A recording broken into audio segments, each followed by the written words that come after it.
పూరా లోకల్. నమస్కారం అండి. నేను మా పిల్లలు తీసుకొచ్చేదానికి నారాయణపురానికి వచ్చినాను. బైక్లో తెలిసిన ఒక ఆయన్ని తోడుకొని వస్తే అప్పు తీసుకున్నందువల్ల టీసీని చింపేదానికి ప్రయత్నించినారు. నేను చేయలేసి పీక్కున్నాను. అయినా కూడా బట్టలనంతా గుంజి బయట వస్తేనే నన్ను కొట్టి లాక్కెళ్ళి చెట్టుకు కట్టేసి మార్చేసినారు. ముందు మా ఆయన్నే చేసినారు. నైటే తోడుకొని వెళ్ళి మా ఆయన దిగులు పడి వెళ్ళిపోయినాడు. నాకు ఆ పెళ్ళాం వద్దు, బిడ్డలు వద్దని. వాళ్ళ తమ్ముడికి 16 లక్షలు ముందుకు నిలిచి ఇచ్చిన దానికి ఆ అప్పుకు దిగులు పడి మా ఆయన కొద్దిగా చేసినాడు. వాళ్ళు ఎట్లు ఇచ్చినారో అట్లా ఇస్తామని మంచిగానే చెప్తా ఉన్నాం. వినలేదు. చాలా దారుణంగా కొట్టి మా పిల్లోడు ఏడుస్తా ఉంటే రోడ్డుకి ఇచ్చేసి చేసిండారు. ఇస్తాము, మాకు ఏదైనా లోన్ వస్తే ఇస్తామని చెప్పినాము.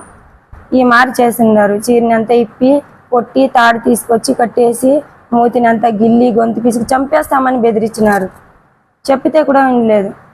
దారులు పోయి వచ్చేవాళ్ళు కట్టేయడం లేడీస్ని తప్పు అని చెప్పిన తర్వాత అప్పుడు కూడా వినలేదు. ఏమన్నా ఉంటే నువ్వు కట్టేసి తీసుకెళ్ళు అని చాలా దారుణంగా కొట్టినారు సార్. లోపల చేస్తూ ఉన్నారు. ఆ ఊర్లో పోయేదానికి వచ్చేదానికి లేదు. తెగ ఇచ్చి నేను పోయినాను నారాయణపురానికి. చేసినారు.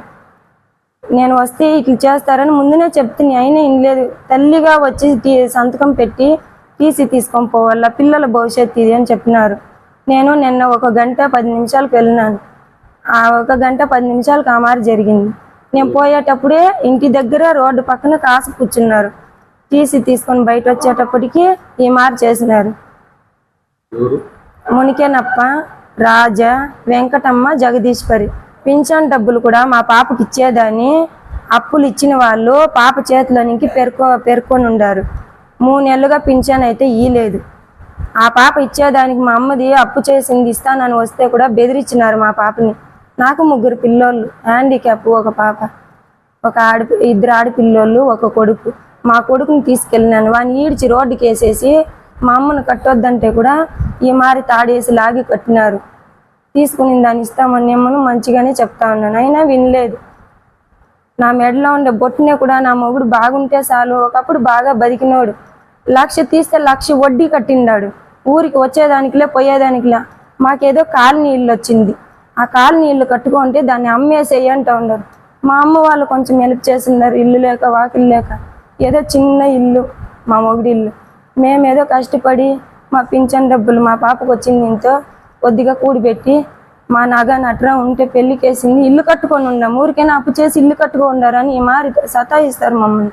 చాలా టార్చర్ పెడతారు. ఊరు పోయేకలే వచ్చేకలేదు. మా పిల్లలు 1 సంవత్సరము ఆడ తినేదానికి ఉండేదానికి చాలా కష్టపడి ఉన్నారు. స్కూల్కి పోయేటప్పుడు వచ్చేటప్పుడు సాపిస్తారు. పిల్లల్ని కత్తితో పొడుస్తాము, మూట్లు కసి కడతాము. అప్పు ఇవ్వకపోతే మీ నాన్న ఎక్కడున్నారు, మీ అమ్మ ఎక్కడున్నారు అని చేసినారు అప్పుల వాళ్ళంతా.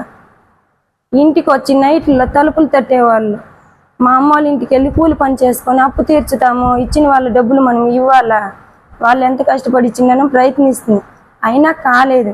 ఆడది ఎన్ని లక్షలు తీర్చేదానికి అవుతుంది. మా మొగుడితో గొడవలు పడినాను, కాలేదు. మా మొగుడే నన్ను వదిలేసి వెళ్ళిపోయినాడు. నీ వల్ల అయితే బిడ్డన సగం ఎలాగైనా బతుకు అని చెప్పేసి వెళ్ళిపోయినాడు. ఎక్కడున్నాడో నాకు తెలియదు.